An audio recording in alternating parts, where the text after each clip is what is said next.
Hello friends, आप सभी का स्वागत है हमारे YouTube channel my study class में।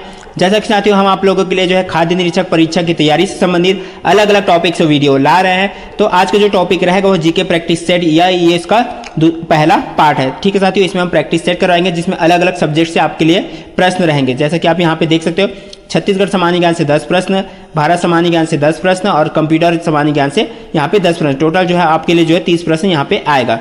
तो चलिए साथियों, आज की वीडियो की शुरुआत करते हैं। अगर आप हमारे चैनल पर नए हो तो चैनल को सब्सक्राइब जरूर कीजिएगा, बेल आइकन जरूर दबा दीजिएगा ताकि आपको आने वाली सभी वीडियो की नोटिफिकेशन बराबर मिलती रहे। अगर आपने जो है पिछला अलग अलग टॉपिक से वीडियो नहीं देखा है खाद्य निरीक्षक संबंधित परीक्षा तैयारी से, तो आप जो है हमारे प्लेलिस्ट पर जा सकते हो। प्लेलिस्ट में आप सारी वीडियो एक साथ देख सकते हो। खाद्य निरीक्षक नाम से प्लेलिस्ट बना है, और या तो आप वीडियो की डिस्क्रिप्शन भी चेक कर सकते हो। वीडियो के डिस्क्रिप्शन में उनका सारा लिंक दे दूंगा। तो चलिए आज की वीडियो की शुरुआत करते हैं। साथियों, वीडियो पसंद आया तो लाइक जरूर करना और हमारे चैनल को सब्सक्राइब जरूर कर लीजिएगा। ठीक है साथियों, पहला प्रश्न देखते हैं। तो पहला प्रश्न जो है ऑल इंडिया जीके से है। ठीक है साथियों, तो पहला प्रश्न में है, भारत में किस वस्तु श्रेणी पर खाने का व्यय सर्वाधिक तेजी से बढ़ रहा है। ठीक है साथियों, यहाँ पे पूछा गया, ऑप्शन में है दालें, दूध एवं उत्पाद, अनाज, सब्जियां। एक बार क्वेश्चन आप अच्छे से देख सकते हो, किस वस्तु श्रेणी पर खाने का व्यय सर्वाधिक तेजी से बढ़ रहा है। ठीक है साथियों, तो इसका जो राइट आंसर हो जाएगा वो है ऑप्शन बी, दूध एवं उत्पाद पर। ठीक है साथियों, ये अर्थशास्त्र से प्रश्न है।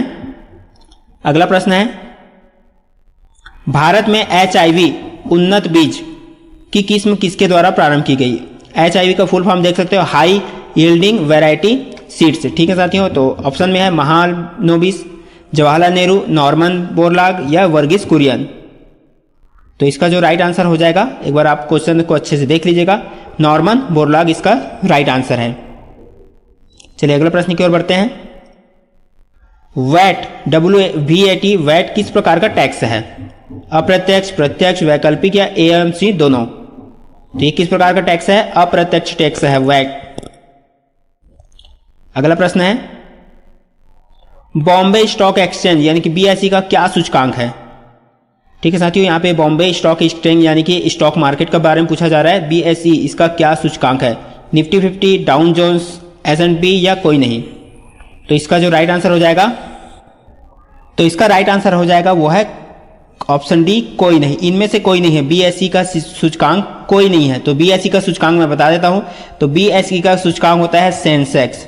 ठीक है साथियों, तो भारत में जो है दो प्रसिद्ध सूचकांक है, सेंसेक्स और निफ्टी। ठीक है साथियों, तो जो सेंसेक्स है वो बॉम्बे स्टॉक एक्सचेंज का है और जो निफ्टी 50 है वो किसका है, NSE का। किसका, NSE यानी कि नेशनल स्टॉक एक्सचेंज का जो है सूचकांक क्या है, निफ्टी 50 और BSE का सेंसेक्स। तो आपको ये ध्यान में रखना है, ये सभी स्टॉक मार्केट के हैं। ठीक है साथियों, जिसको शेयर मार्केट भी कहा जाता है। चलिए यहां पे देख लेते हैं ये प्रश्न, जास्कर पर्वत श्रेणी स्थित है उत्तरांचल में, जम्मू कश्मीर में, असम में या अरुणाचल प्रदेश। तो इसका जो राइट आंसर हो जाएगा वो है बी, जम्मू कश्मीर। चलिए अगला प्रश्न की ओर बढ़ते हैं। भारत में सड़कों का घनत्व किस राज्य में सर्वाधिक है। ऑप्शन में केरल, मध्य प्रदेश, उत्तर प्रदेश, महाराष्ट्र। तो इसका जो राइट आंसर है वो है केरल में। अगला है, किस स्थान पर लौह इस्पात का उद्योग नहीं है। ऑप्शन है जमशेदपुर, झरिया, दुर्गापुर, टाटानगर। तो इसका जो राइट आंसर है वो है टाटानगर में नहीं है। ठीक है साथियों, अगला प्रश्न है, भारतीय संविधान की 10वीं अनुसूची किससे संबंधित है। ऑप्शन में संघ की भाषाएं, दल बदल कानून, जम्मू कश्मीर को विशेष दर्जा या विधायी कार्यों की सूची। तो इसका जो राइट आंसर है वो है ऑप्शन बी, दल बदल कानून। चलिए अगला प्रश्न देखते हैं, भारतीय संविधान के अंतर्गत मूल अधिकारों का संरक्षक कौन है। मूल अधिकारों का संरक्षक कौन है, राष्ट्रपति, संसद, न्यायपालिका या मंत्रिमंडल। तो इसका जो राइट आंसर है वो है न्यायपालिका। चलिए अगला प्रश्न देखते हैं, भारत में राष्ट्रीय आय का आकलन कौन सी संस्था करती है। कौन सी संस्था करती है, योजना आयोग, रिजर्व बैंक ऑफ इंडिया, वित्त आयोग या केंद्रीय सांख्यिकी संगठन।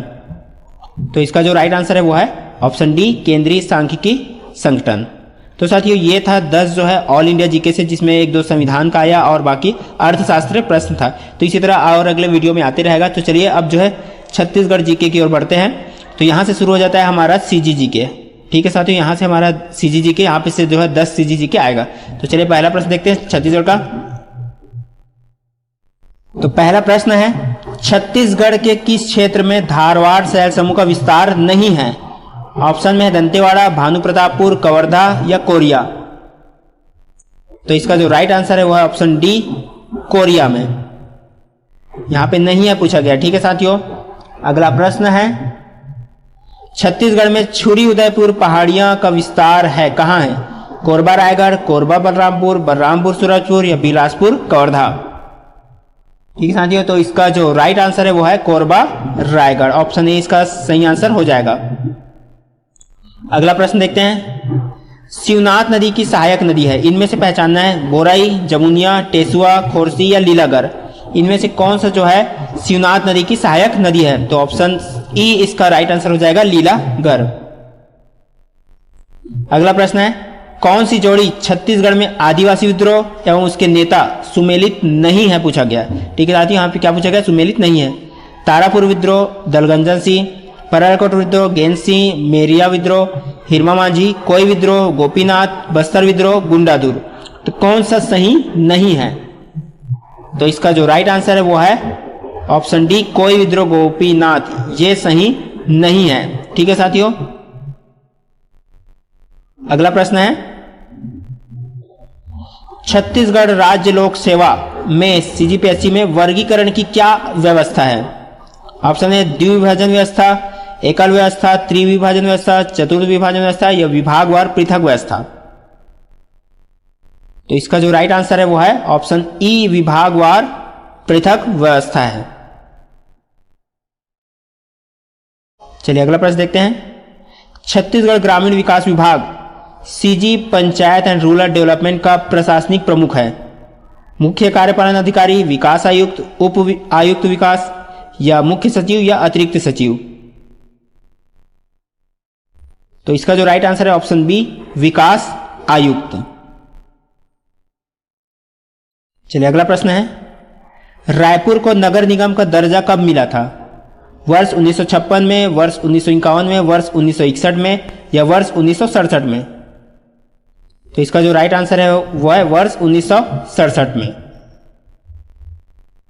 अगला प्रश्न है, दिसंबर 2011 में छत्तीसगढ़ में जिलों की संख्या कितनी थी? ऑप्शन में 16, 27, 18 या 22।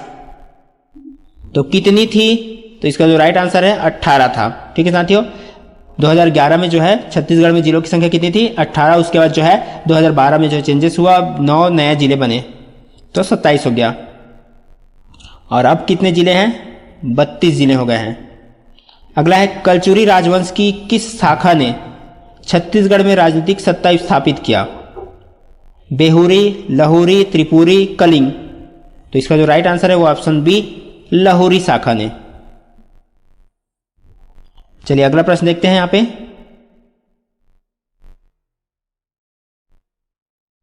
ठीक है साथियों, इसमें जो है अलग अलग ऑप्शन है, इसे अच्छे से देखिए इस प्रश्न को। छत्तीसगढ़ में मराठा प्रशासन के संबंध में कौन सा कथन सत्य है? पहला है, मराठों का छत्तीसगढ़ के खालसा क्षेत्र पर प्रशासकीय नियंत्रण था। मराठों ने कलचुरियों की प्रशासनिक व्यवस्था को जारी रखा। मराठों ने भू राजस्व का 10 साला बंदोबस्त लागू किया। चौथा ऑप्शन है, मराठों ने छत्तीसगढ़ का प्रशासन कलचुरी राजाओं को सौंप दिया। या पांचवा ऑप्शन है, मराठों ने छत्तीसगढ़ में इजारादारी व्यवस्था लागू की। तो इसमें से देखना है कौन सा कथन जो है सत्य है। तो एक बार और अच्छे से देख लीजिए साथियों, यहाँ पे मैं स्क्रॉल कर रहा हूँ। तो इसका जो राइट आंसर है वो ऑप्शन ई, मराठों ने छत्तीसगढ़ में इजारादारी प्रथा लागू की। ठीक है साथियों, ये इसका राइट आंसर हो जाएगा। तो ये था साथियों छत्तीसगढ़ जीके से 10 प्रश्न। तो चलिए अब देखते हैं कंप्यूटर जीके से 10 प्रश्न। यहां से शुरू हो जाता है हमारा कंप्यूटर जीके। ठीक है साथियों, चलिए देखते हैं यहाँ पे पहला प्रश्न कंप्यूटर जीके से। डेटा प्रोसेसिंग का अर्थ क्या है?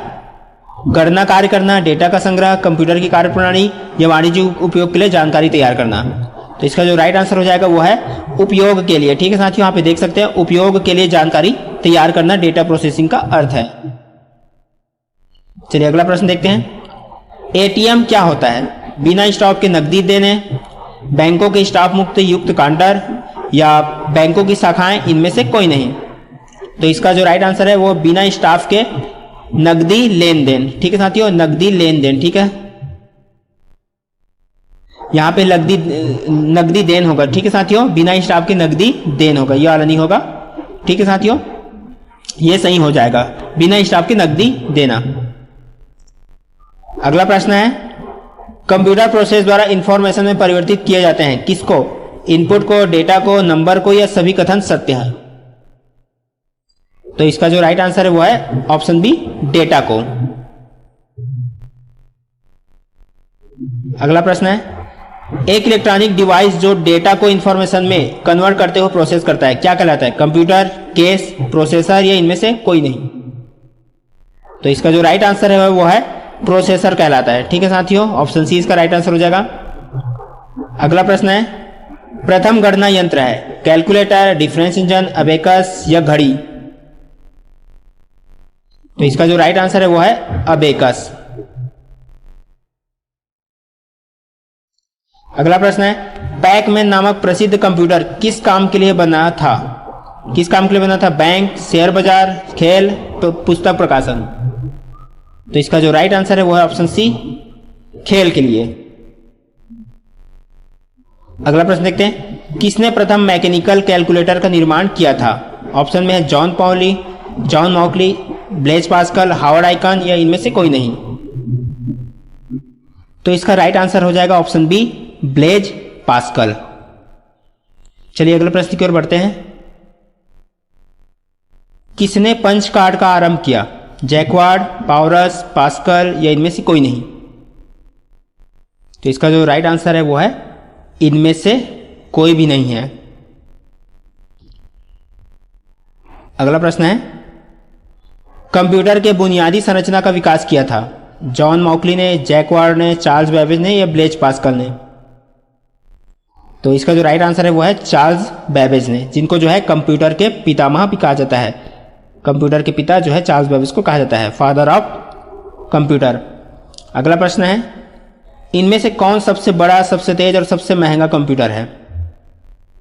Super computer, laptop, personal computer, या नोटबुक? तो इसका जो राइट आंसर हो जाएगा वो है ऑप्शन ए, सुपर कंप्यूटर।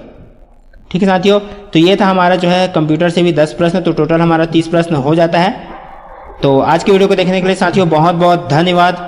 अगर आप चैनल पर नए हो तो चैनल को सब्सक्राइब जरूर कीजिएगा, बेल आइकन जरूर दबाइएगा, वीडियो पसंद आए तो लाइक जरूर कीजिएगा, और अपने दोस्तों के पास वीडियो ज़्यादा से ज़्यादा शेयर जरूर कीजिएगा। तो साथियों मिलते हैं इसी तरह और अगले वीडियो के साथ।